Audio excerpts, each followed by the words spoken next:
അസ്സലാമു അലൈക്കും വറഹ്മത്തുള്ളാഹി വബറകാതുഹു. അൽഹംദുലില്ലാഹി വസ്സലാത്തു വസ്സലാമു അലാ റസൂലില്ലാഹി വഅലാ ആലിഹി വസഹ്ബിഹി അൽ ഫായിസീന അമ്മാ ബഅദ്. സഹോദരങ്ങളെ, ഇനി ജമ്മാറിൻ്റെ മണ്ടത്തരങ്ങൾ വേറെ പറയുന്നുണ്ട് സൂറത്ത് ഖദറുമായി ബന്ധപ്പെട്ട്. ഒന്ന്, ഈ ഇന്നാ അൻസൽനാഹു അത് ഇറക്കിയെന്ന് പറഞ്ഞാൽ ഏതാണ് ഇറക്കിയതെന്ന് ഇതിന് മനസ്സിലാവില്ല. ഇവിടെ ഈ സർവനാമം എന്ന് പറഞ്ഞാൽ എന്തിനാണ് എന്ന് ഈ പടുജാഹിലിന് മനസ്സിലായില്ല എന്നാണല്ലോ പറഞ്ഞതിൻ്റെ അർത്ഥം. ഒരു കൂട്ടരോട് ഒരു സംഗതിയെ സംബന്ധിച്ച് സംവാദന ചെയ്യുമ്പോൾ അത് അല്ലെങ്കിൽ ഇത്, അവൻ അല്ലെങ്കിൽ അവൾ, അവർ എന്നൊക്കെയുള്ള രീതിയിൽ സർവനാമങ്ങൾ ഉപയോഗിച്ച് പറയുമ്പോൾ ആ സമൂഹത്തിന് അത് മനസ്സിലായത് കൊണ്ടാണ് അവരോട് സർവനാമം ഉപയോഗിച്ചുകൊണ്ട് പറയുന്നത് എന്നത് ഏത് ഭാഷയിലുള്ള സാധാരണക്കാരനും മനസ്സിലാവുന്ന സംഗതിയാണ്. നിർഭാഗ്യത്തിന് നമ്മളുടെ യുക്തിവാദിക്ക് കൂടും അതുപോലും മനസ്സിലാവില്ല. അപ്പോൾ എനിക്കത് മനസ്സിലായില്ല എന്ന് അയാൾ പറഞ്ഞ് വെറുതെ ഒന്നുമല്ല, അയാൾക്കിതൊന്നും മനസ്സിലാവില്ല, അതിനകത്തുള്ള ബുദ്ധി അയാൾക്കില്ല എന്നുള്ളതാണ്. അപ്പോൾ മന്ദബുദ്ധിയായിട്ടുള്ള ഒരു മനുഷ്യന് അവൻ്റെ ബുദ്ധിയിൽ ആ മന്ദബുദ്ധിയിൽ തോന്നുന്നതൊക്കെ ഇങ്ങനെ വിളിച്ചു പറഞ്ഞുകൊണ്ടാണ് ഖുർആനെ ഇവിടെ വിമർശിക്കണമെന്ന് നമുക്ക് മനസ്സിലാക്കാം. പിന്നെ പറയുന്നത് ഇവിടെ ഖുർആൻ മുഫസ്സിറുകൾ വ്യാഖ്യാതാക്കൾക്ക് ഇതിനുള്ള അഭിപ്രായ വ്യത്യാസമാണ്. ഒരുപാട് അഭിപ്രായങ്ങളുണ്ട്. പണ്ഡിതന്മാർ ഒരു സംഗതിയെ സംബന്ധിച്ച് കുറേ അഭിപ്രായങ്ങൾ പറഞ്ഞു എന്നതുകൊണ്ട് ആ സംഗതി നിരാകരിക്കപ്പെടേണ്ടതും അത് അവാസ്തവവുമാണ് എങ്ങനെയാണ് ഇതിനെ തീരുമാനിക്കുക? അങ്ങനെയാണെങ്കിൽ ഈ ഭൂമിയിലുള്ള പല കാര്യങ്ങളും പല ഗ്രന്ഥങ്ങളും തള്ളിപ്പറയേണ്ടി വരും. ഉദാഹരണത്തിന് പറഞ്ഞാൽ ഇന്ത്യൻ ഭരണഘടന, അതുപോലെ തന്നെ ഇന്ത്യൻ പീനൽ കോഡ് എന്നൊക്കെ പറഞ്ഞാൽ ഇത് കോടതിയിലെത്തുമ്പോൾ ഒരു കോടതി വിശദീകരിക്കണം അല്ലെങ്കിൽ വ്യാഖ്യാനിക്കണത് പോലെയല്ല മറ്റൊരു കോടതി വ്യാഖ്യാനിക്കുക. പല കോടതികൾ പല രീതിയിൽ വ്യാഖ്യാനിക്കുന്നത് കൊണ്ട് ഇന്ത്യൻ ഭരണഘടന അത് ഒന്നുമല്ല, ഇന്ത്യൻ പീനൽ കോഡ് അത് ഒന്നുമല്ല എന്ന് ജബ്ബാറിനെ പോലുള്ള മന്ദബുദ്ധികളായിട്ടുള്ള ആളുകളല്ലാതെ വേറെ ആരും മനസ്സിലാക്കുക. എന്ന് പറഞ്ഞാൽ അതിൻ്റെ അർത്ഥം എന്താണ്? ഈ ഗ്രന്ഥത്തിന് ഒരുപാട് വ്യാഖ്യാന സാധ്യതകളുള്ളതാണ്. അതുകൊണ്ട് ഏതെങ്കിലും ഒരു വ്യാഖ്യാനത്തെ മാത്രം അവലംബിച്ചുകൊണ്ട് അത് മാത്രമേ ശരിയുള്ളൂ എന്ന് പറയാൻ പറ്റില്ല. പല സാധ്യതകളിൽ ഒരു സാധ്യത മാത്രമാണത് എന്നേ പറയാൻ പറ്റുള്ളൂ. അപ്പോൾ ഈ ഗ്രന്ഥം എന്ന് പറയുന്നത് വളരെയേറെ ആശയ വൈപുല്യമുള്ളതാണ്. മനുഷ്യചിന്തക്ക് കൂടുതൽ ഇടം നൽകുന്നതാണ്. അവർക്ക് കൂടുതൽ ചിന്തിച്ചുകൊണ്ട് കാര്യങ്ങൾ ഗ്രഹിക്കാൻ പറ്റുന്ന ഒരു ഗ്രന്ഥമാണ് എന്നാണ് സാധാരണഗതിയിൽ വിവേകമുള്ള ബുദ്ധി അത്യാവശ്യം വിവരമുള്ള ആളുകളൊക്കെ മനസ്സിലാക്കുക. അപ്പോൾ അത് ആ ഗ്രന്ഥത്തിൻ്റെ മഹത്വത്തിന് മാറ്റി കൂട്ടുകയാണ് ചെയ്യുക. ഇവിടെ ജബ്ബാർ പറഞ്ഞു നോക്കുമ്പോൾ ഇത് ഈ ഗ്രന്ഥത്തിൻ്റെ മാറ്റി കുറക്കുകയാണ് ചെയ്യുക എന്നുള്ളതാണ്. അത് വൈജ്ഞാനിക ലോകവുമായിട്ടുള്ള ജബ്ബാറിൻ്റെ ബന്ധം അത്രമാത്രമേ ഉള്ളൂ എന്നതിൻ്റെ ഒരു തെളിവാണ്. പിന്നെ ജബ്ബാർ പറയുന്നത് പഴയ പല്ലവിയാണ്. അതായത് ഖുർആന് ചില മുഫസ്സിറുകൾ പറഞ്ഞു ലൗഹുൽ മഹ്ഫൂദിൽ നിന്ന് റമദാനിൽ അത് 1-ാം ആകാശത്തേക്ക് ഇറക്കി. പിന്നെ 1-ാം ആകാശത്തിൽ നിന്ന് അത്യാവശ്യം വരുമ്പോൾ ജിബ്രീൽ അതിൽ നിന്ന് നബി സല്ലല്ലാഹു അലൈഹി വസല്ലമയ്ക്ക് ഇറക്കി കൊടുത്തു. അപ്പോൾ ഇത് വെച്ചിട്ട് ജബ്ബാർ പറഞ്ഞത് എന്താണ്? നബിയുടെയും അള്ളാഹുവിൻ്റെയും ഒക്കെ അറിവിലുണ്ടായിരുന്ന ആകാശം എന്ന് പറഞ്ഞാൽ അറേബ്യയിലെ മരുഭൂമിയിൽ നിന്ന് മേപ്പോട്ട് നോക്കിയാൽ കാണുന്ന 7 തട്ടുകളായിരുന്നു. ഈ ഓരോ തട്ടുകളിലും ഓരോ ദൈവങ്ങളുണ്ടായിരുന്നു, ഓരോ നക്ഷത്രങ്ങൾ ഓരോ ദൈവങ്ങളാണ്. ഈ അന്ധവിശ്വാസമാണ് മുഹമ്മദിന് നബി സല്ലല്ലാഹു അലൈഹി വസല്ലമക്കും അള്ളാഹ്ക്കും ഉണ്ടായിരുന്നത്. ആ അന്ധവിശ്വാസമാണ് ഖുർആനിൽ പറഞ്ഞിട്ടുള്ളത്. ഇത് കേട്ടാൽ തോന്നുന്ന ജബ്ബാർ എന്ന് പറയുന്ന ഈ തനി യുക്തിവാദി ഈ ആകാശം കടന്ന് അപ്പുറത്തൊക്കെ പോയിട്ട് തിരിച്ചു വന്നിട്ട് ആകാശമൊക്കെ കണക്കി അതിൻ്റെ അതിരും വരമ്പുമൊക്കെ പഠിച്ചായിട്ട് വന്നിരിക്കുകയാണെന്നാണ്. ഒരു മനുഷ്യന് സ്വന്തം നിലക്ക് ഈ ഉപരിലോകവുമായിട്ട് ബന്ധപ്പെടാവുന്ന എത്രത്തോളം കഴിവുണ്ട് എന്നുള്ളത് നമുക്കൊക്കെ അറിയാം. ആധുനിക ശാസ്ത്രത്തിൻ്റെ എല്ലാ സാധ്യതകളും വച്ചിട്ട് അവർ ഗവേഷണം നടത്തി പര്യവേഷണം നടത്തിയിട്ട് അവർക്ക് എത്തിപ്പെടാവുന്നത് എത്ര ദൂരത്താണ് എന്നും മനുഷ്യന് ഇത് മനസ്സിലാക്കാൻ കഴിയും. എന്നിട്ട് ആരെങ്കിലും ആകാശത്തിൻ്റെ അതിരുകൾ കണ്ടുപിടിച്ചിട്ടുണ്ടോ? കണ്ടുപിടിച്ചിട്ടില്ല. പിന്നെ ഈ കാണുന്ന നക്ഷത്രങ്ങൾ അത് ഒന്നാം ആകാശത്താണ് എന്ന് ഖുർആൻ പറയുന്നുണ്ട്. സയ്യന്ന സമാ ദുന്യാബി മസാബിഹ. ഇത് വെച്ചിട്ടാണ് പിന്നെ മൂപ്പരെ കാടൽക്കൽ. എന്താണ് സംഗതി? ഇപ്പോൾ ആകാശത്തെ സംബന്ധിച്ചുള്ള കാഴ്ചപ്പാടൊക്കെ മാറിയാണ്. ഈ ഗാലക്സി അതാണ് ക്ഷീരപഥം അല്ലെങ്കിൽ മിൽക്കി വേ എന്നൊക്കെ പറയുന്ന ഇതിലാണ് നക്ഷത്രങ്ങൾ ഉള്ളതെന്നാണ് ഇപ്പോൾ മക്ബറുമൊക്കെ പറയുന്നത് എന്ന് പറഞ്ഞിട്ട് മൂപ്പര് ഇതൊക്കെ മനസ്സിലാക്കിയ മട്ടത്തിലാണുള്ളത്. യഥാർത്ഥത്തിൽ ആകാശത്തെ പഠിച്ചതാരാ? ഇനി ജബ്ബാർ പറയുന്ന നിലക്ക് അതിന് പഠിച്ച ആരുമില്ല, അത് സ്വന്തം ഉണ്ടായതാണെന്ന് നിൽക്കുക. ജബ്ബാറിൻ്റെ വാദം അനുസരിച്ച് അങ്ങനെ നമുക്ക് സങ്കല്പിക്കാം. എന്നാൽ തന്നെ ഈ ആകാശത്തിൻ്റെ അതിരുവരമ്പ് എവിടെയാണ്? ആരെങ്കിലും കണ്ടെത്തിയിട്ടുണ്ടോ? ഇവിടെ സൃഷ്ടി നടത്തിയ സൃഷ്ടാവ് പറയുന്നു, ഞാൻ ആകാശങ്ങളെ 7 മേഖലകളിലാക്കിയിട്ടാണ്. അതിന് തട്ട് എന്ന് പറയാം, 7 മേഖല എന്ന് പറയാം. തട്ട് എന്ന് പറഞ്ഞാൽ ഇവിടെ നമ്മൾ ബിൽഡിംഗ് ഉണ്ടാക്കുന്നത് പോലെ ഒരു തട്ടിന് അടുത്ത തട്ടിലേക്കുള്ള ഉയരം ഇത്ര മീറ്റർ അല്ലെങ്കിൽ ഇത്ര അടി എന്ന് കണക്കാക്കുന്ന രീതിയിലാണോ അത് മനസ്സിലാക്കേണ്ടത്? പ്രപഞ്ചത്തിൻ്റെ സൃഷ്ടാവ് പറയുന്നു, ഞാനിത് സൃഷ്ടിച്ചിട്ടുള്ളത് ആകാശങ്ങൾ 7 മേഖലകളിലായിട്ടാണ്, അല്ലെങ്കിൽ 7 തട്ടുകളിലായിട്ടാണ്. അപ്പോൾ ഭൂമിയിൽ നിന്ന് നമ്മൾ മേലോട്ട് നോക്കിയാൽ ആകാശം എന്ന് പറയുന്ന ഒരു സാങ്കല്പിക വസ്തു ഉണ്ടല്ലോ. ആകാശം എന്നത് യഥാർത്ഥത്തിൽ ഭൂമിയിൽ നിന്ന് ഉയർന്നതിനൊക്കെ പറയാവുന്നൊരു പ്രയോഗമാണ് ആകാശം എന്നുള്ളത്. അപ്പോൾ ഈ നമ്മൾ പറയുന്ന ഈ സാങ്കല്പികമായി പറയുന്ന ഈ ആകാശം, അതിൻ്റെ സ്വഭാവം എന്താണ്? ഈ നക്ഷത്രങ്ങളൊക്കെ ഒന്നാം ആകാശത്തിലാണുള്ളതെന്ന് ഖുർആൻ പറയുന്നു. മിൽക്കി വേ ക്ഷീരപഥത്തിലാണുള്ളതെന്ന് ആധുനിക ശാസ്ത്രവും പറയുന്നു. ഇതിൻ്റെ അപ്പുറത്ത് ഇനി ഒന്നുമില്ല എന്ന് ജബ്ബാറിന് ആരാ പറഞ്ഞു കൊടുത്തിട്ടുള്ളത്? എന്ന് പറഞ്ഞാൽ തനിക്ക് എത്തിപ്പെടാൻ കഴിയാത്ത ഒരു മേഖല, ഒരു വിവരമില്ലാത്തൊരു മേഖലയെ സംബന്ധിച്ച്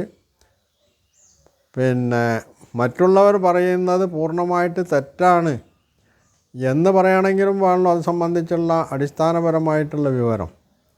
അത് തെളിയിക്കാവുന്ന എന്ത് തെളിവാണ് ജബ്ബാറിൻ്റെയും ഈ യുക്തിവാദികളുടെയും നാസ്തികന്മാരുടെയൊക്കെ കയ്യിലുള്ളത് നമുക്കറിയേണ്ടത്. അങ്ങനെ ഒരു തെളിവും അവരെ കയ്യിലില്ലെങ്കിൽ പിന്നെ എന്ത് വെച്ചിട്ടാണ് അവർ ഗീർവാണം നടത്തുന്നത്, ഈ വാചാട്ടോപ്പം വാക്ക് കസരത്ത് നടത്തുന്നത്? അപ്പോൾ യാതൊരു ബുദ്ധിയും വിവേകവും ഇല്ലാതെ തനി യുക്തിവാദവുമായിട്ട് നടക്കുക എന്നുള്ളതാണ് യഥാർത്ഥത്തിൽ ഇവർ ചെയ്തുകൊണ്ടിരിക്കുന്നത്. ഇത് തന്നെയാണ് ജബ്ബാർ ഇങ്ങനെ ആവർത്തിച്ച് പറഞ്ഞുകൊണ്ടിരിക്കുന്നത്. അപ്പോൾ ഒന്ന്, ഈ ഭാഷയിലുള്ള സർവനാമത്തിൻ്റെ പ്രയോഗം പോലും ജബ്ബാറിന് അറിയില്ല. അതുപോലെ തന്നെ രണ്ടാമത്തേത് ആകാശത്തിൻ്റെ സീമകളെ സംബന്ധിച്ചറിയില്ല, എന്നിട്ട് നാക്കിട്ടടിക്കുകയാണ്. രണ്ടാമത്തെ ഒരു സംഗതി, ഇന്നാൻസൽനാഹു എന്ന് പറയുന്ന ഇതുകൊണ്ട് ഉദ്ദേശിക്കുന്നത് ലൗഹുൽ മഹ്ഫൂദിൽ നിന്ന് ഒന്നാം ആകാശത്തേക്ക് ഇറക്കി പിന്നീട് ജിബ്രീൽ സന്ദർഭാനുസൃതം കുറേശ്ശെ കൊണ്ടുവന്നാണെങ്കിൽ പിന്നെ അതിന് ഖുർആൻ അവതരിപ്പിച്ചത് എന്ന് പറയാൻ പറ്റില്ല. ഇതും ഭാഷാപരമായിട്ടുള്ള അറിവില്ലായ്മയുടെ മറ്റൊരു ഉദാഹരണം. ഭാഷയിലൊരു സംഗതി പറയുമ്പോൾ പല രീതിയിൽ പറയാറുണ്ട്. ഒന്ന്, മൊത്തത്തിലൊരു സംഗതിയെ സംബന്ധിച്ച് അങ്ങനെ തന്നെ ഉദ്ദേശത്തിലും അങ്ങനെ തന്നെ ആവാം, പറച്ചിലും അങ്ങനെ തന്നെ ആവാം. മറ്റൊരു രീതിയിലുള്ളത് ഒരു സംഗതിയുടെ സാകല്യത്തെ സംബന്ധിച്ച് പറഞ്ഞിട്ട് അതിൻ്റെ ശകലം ഉദ്ദേശിക്കുന്ന രീതിയുണ്ട്.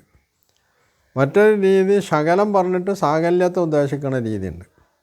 ഇതൊക്കെ ഭാഷയിൽ എല്ലാ ഭാഷയിലുള്ളതാണ്. മലയാളത്തിലുണ്ട്, ഇംഗ്ലീഷിലുണ്ട്, അറബിയിലുണ്ട്, ഉറുദുവിലുണ്ട്. എല്ലാ ഭാഷയിലും ഇങ്ങനെയുള്ള പ്രയോഗങ്ങൾ കണ്ടെത്താൻ കഴിയും. അപ്പോൾ ഈ ഭാഷാപ്രയോഗങ്ങൾ ഈ രീതിയിൽ മനസ്സിലാക്കാതെ ഖുർആനെ വിമർശിക്കാൻ വേണ്ടി ഇറങ്ങിത്തിരിച്ച ജബ്ബാറിൻ്റെ പൊട്ടത്തരങ്ങൾ, അതാണ് ഇവിടെ വിവേകശാലികളായിട്ടുള്ള ആളുകൾ മനസ്സിലാക്കേണ്ട ഒരു കാര്യം എന്നുള്ളത്. ജബ്ബാറിന് എന്തും വിളിച്ച് പറയാം, കാരണം പേപ്പറില്ലാത്തവൻ എന്ത് തീപ്പൊരി എന്ന് പറയാറുണ്ട് എന്നതുപോലെയാണ് ജബ്ബാറിൻ്റെ അവസ്ഥ. അതേ അവസരം വിവേകമുള്ള, വിവരമുള്ള, ചിന്താശീലമുള്ള ആളുകളെ സംബന്ധിച്ചിടത്തോളം അവർ ഇത്തരത്തിലുള്ള വാദഗതികൾ കേട്ടിട്ട് ഊരിച്ചിരിക്കുകയേ ചെയ്യുള്ളൂ. എത്ര പരിഹാസ്യമാണ് ജബ്ബാറിനെ പോലുള്ള ആളുകളുടെ ഇത്തരത്തിലുള്ള വാദഗതികൾ എന്നത് അവർക്ക് ബോധ്യമാവും.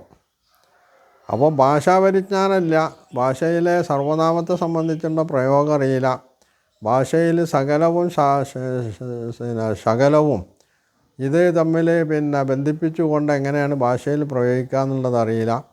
ഇതൊന്നും അറിയാത്ത ഒരു മരമണ്ടൻ, ഒരു മന്ദബുദ്ധി, അവനാണ് ഖുർആനെ വിമർശിക്കാൻ വേണ്ടി ഇറങ്ങിത്തിരിച്ചിട്ടുള്ളതെന്നാണ്. അപ്പോൾ ഈ ജാതി കോപ്രായങ്ങൾ അല്ലെങ്കിൽ ഈ ജാതി എന്താണ് നാക്കിട്ടടിക്കൽ, ഇതുകൊണ്ട് യഥാർത്ഥത്തിൽ ആരാണ് വഞ്ചിതരാവുന്നത് അല്ലെങ്കിൽ ആരാണ് പരിഹാസ്യരാവുന്നത്? ഇവിടെ ഖുർആനാണോ പരിഹാസ്യമാവുന്നത്, അതോ ജബ്ബാർ എന്ന് പറയുന്ന ജബ്ബാറിനെ പോലുള്ള യുക്തിവാദികളാണോ?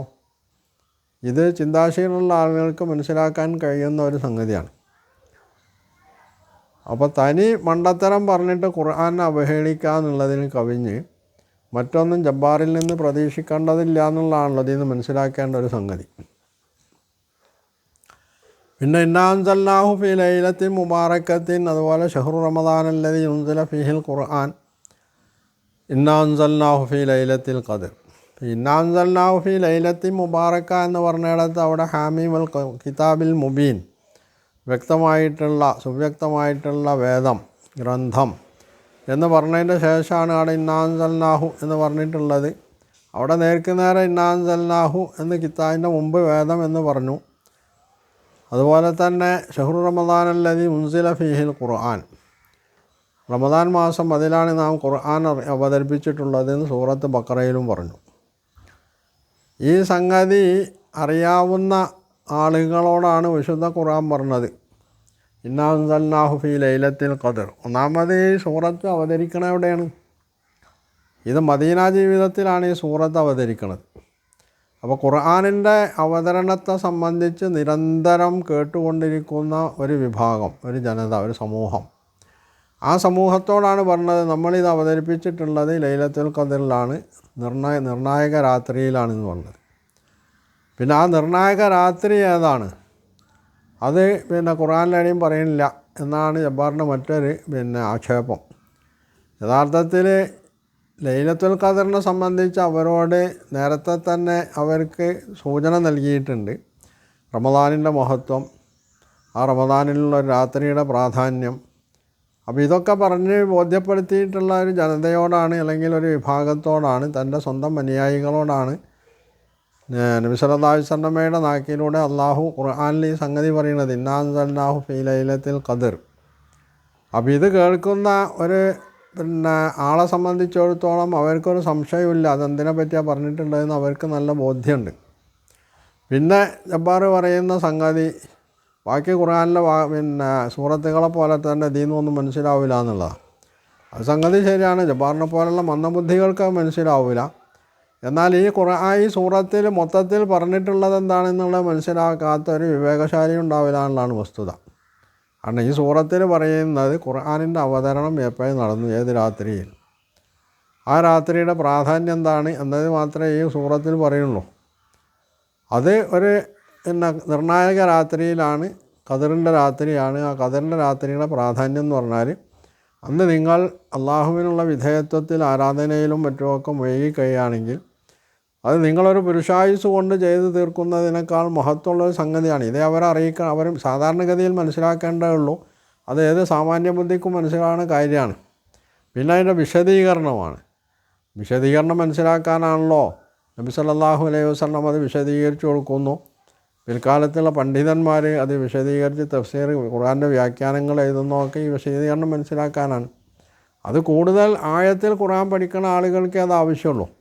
മൊത്തത്തിൽ എന്താണ് ഈ സൂറത്തിൽ പറഞ്ഞതെന്ന് മനസ്സിലാക്കാൻ ഈ ഒരു തഫ്സീറിൻ്റെ ആവശ്യമില്ല.